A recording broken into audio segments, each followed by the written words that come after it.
mirga koo inni dhaabatee siidha. Harka kee jalatti eenyutu na miidha. Lolee lolee lolee lolee inni na moosisee Waaqayyoodha. Lolee lolee lolee lolee inni na moosisee Waaqayyoodha.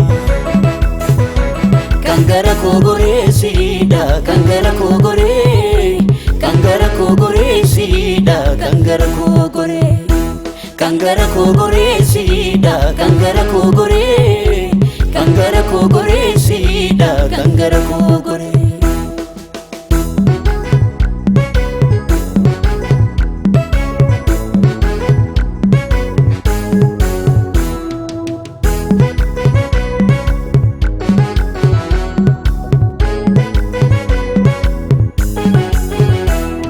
Eegumsa qabaa fooniif lubbuun koo adda baafatee beeka sammuun koo sitta waamamaa sitta waamamaa humni dadhabaa siin ijaaramaa hoolansi qabaa maqaa kee jajuu maafan dadhabaa maqaa kee jajuu maafan dadhabaa maqaa kee farsuu maafan dadhabaa kan gara koo goree siidha kan gara koo goree kan gara koo goree siidha kan gara koo goree kan gara koo goree siidha kan gara koo goree kan gara koo goree siidha kan gara koo goree kan gara koo goree siidha kan gara koo goree kan gara koo goree siidha kan gara koo goree kan gara koo goree siidha kan gara koo goree kan gara koo goree siidha kan gara koo goree.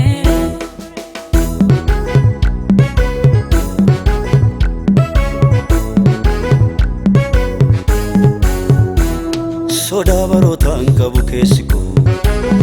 isa harka jira halli manni koo natti jaarratee dallaa ulfinoo narraan dabarsee bara salphinaa narratti hin taane ololli diinoo dura koo deemee tolaanaa banaa narratti hin taane ololli diinoo dura koo deemee tolaanaa banaa dura koo deemee tolaanaa banaa dura koo deemee tolaanaa banaa kan gara koo goree siidha kan gara koo goree kan gara koo goree siidha kan gara koo goree kan gara koo goree siidha kan gara koo goree kan gara koo goree siidha kan gara koo goree kan gara koo goree siidha kan gara koo goree kan gara koo goree siidha kan gara koo goree kan gara koo goree siidha kan gara koo goree kan gara koo goree siidha kan gara koo goree kan gara koo goree siidha kan gara koo goree kan gara koo goree siidha kan gara koo goree kan gara koo goree siidha kan gara koo goree kan gara koo goree siidha kan gara koo goree kan gara koo goree siidha kan gara koo goree kan gara koo goree siidha kan gara koo goree kan gara koo goree siidha kan gara koo goree kan gara koo goree siidha kan gara koo goree